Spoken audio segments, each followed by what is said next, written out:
Então eu separei aqui 12 situações que, se acontecem num culto, numa reunião, esse lugar não é um lugar saudável para se frequentar. Então vamos a eles. O primeiro lugar é o seguinte: o monopólio da salvação ou separatismo. Aquela religião que diz que só ela salva, nenhuma outra religião salva. Ou aquela igreja que diz que só quem está nela é que é salvo. Já não tem uma reunião saudável nesse lugar. Isso não é do Evangelho. Segundo lugar, o lugar que tem panelinhas ou divisões também não é um lugar saudável de se frequentar. Diga-se de passagem, quase todas elas vai ter acepção de pessoas, preconceitos, panelinhas e divisões. Em terceiro lugar, aqueles lugares cheios de emocionalismo, muita emoção. O intuito é fazer a pessoa chorar, pular, rodar, cair pelo chão, entende? Sentir emoções durante o culto. Também não é um lugar saudável. Quarto lugar, aqueles lugares que são cheios de amuletos, ok? De talismãs, como o travesseirinho não sei do que, a rosa não sei da onde, o óleo ungido. Deus nunca colocou poder em objeto nenhum na Nova Aliança. No Antigo Testamento sim, mas na Nova Aliança, objetos não têm poderes, ok? Em quinto lugar, são os lugares que fazem cobranças de dízimos e ofertas. Se a pessoa quiser dizimar e ofertar, tudo bem, mas cobrar, fazer pressão, fazer terrorismo para isso aí, não é um lugar bom de reunião. Em sexto lugar, aqueles lugares que pedem para você fazer votos, né? Então você tem que fazer voto para alcançar isso, para alcançar aquilo. Também isso não é do Evangelho. Lugares, por exemplo, que fazem muitos eventos e esses eventos são pagos. Quem pode pagar, tudo bem, e quem não pode pagar, não é isso? E ainda faz aquela pressão, pede um irmão que tenha melhor condições para pagar para você. Ou você que tem condições, pague para aquele irmão que não pode ir. Aonde você viu isso no Evangelho de Cristo? Fazer alguma coisa que só quem tinha dinheiro podia participar. Eu, hein? Oitavo lugar, queridos, são as autoridades superiores. Lugar que diz que o líder, ele é ungido do Senhor, ele não pode ser questionado, não é isso? Ele é o anjo do Senhor, então ele é uma autoridade superior. Ele está num nível e os seguidores estão num nível abaixo. Isso não existe. O Evangelho nivelou todo mundo. Estamos todos nivelados no mesmo patamar, ok? Em nono lugar, lugar que se faz barganha com Deus.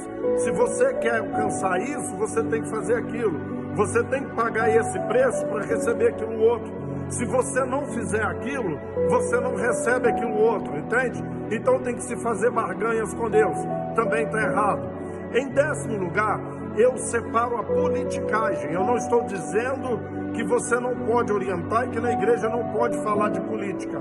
Eu estou falando se envolver profundamente com os políticos, principalmente numa troca de favores com eles, e ainda dizer que as ovelhas têm que votar naquele candidato que a igreja apoia. Não, você vota em quem você quiser. Pastor, a igreja está apoiando o candidato fulano, o candidato Beltrano, e você tem que votar nesse candidato. Isso é politicagem, ok? Fazer propaganda para um candidato qualquer, completamente errado. Em 11º lugar, as reuniões ou as igrejas que têm manipulação, que o pastor quer mandar na sua vida, o líder quer mandar.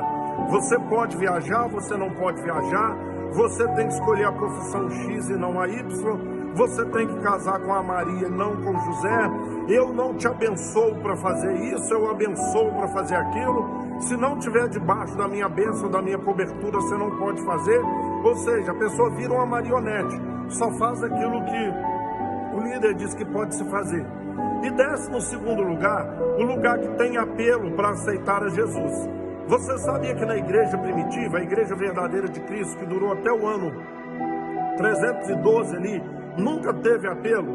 E depois na história do cristianismo, até o final do século XVIII, início do século XIX, não havia apelo? Isso mesmo. Você sabia que o tal fazer apelo para aceitar Jesus aconteceu a primeira vez em 225 anos?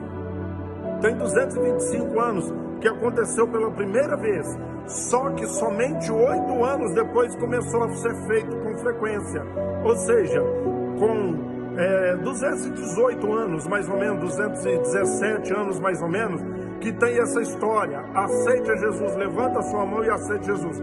Diga-se de passagem, você já reparou que a grande maioria que levanta a mão e aceita Jesus não permanece? Será por quê, hein? Então você está deixando 1.800 anos de história da igreja de lado e dando ouvidos a algo que acontece há 200 anos, mais ou menos? Então estão aí 12 coisas. E tem muito mais, eu só separei essas 12 por causa do tempo. Se a sua igreja faz qualquer uma, a sua religião, denominação, qualquer uma dessas aí, então não é um lugar saudável de se frequentar. Um abraço, até o próximo, fique com Deus.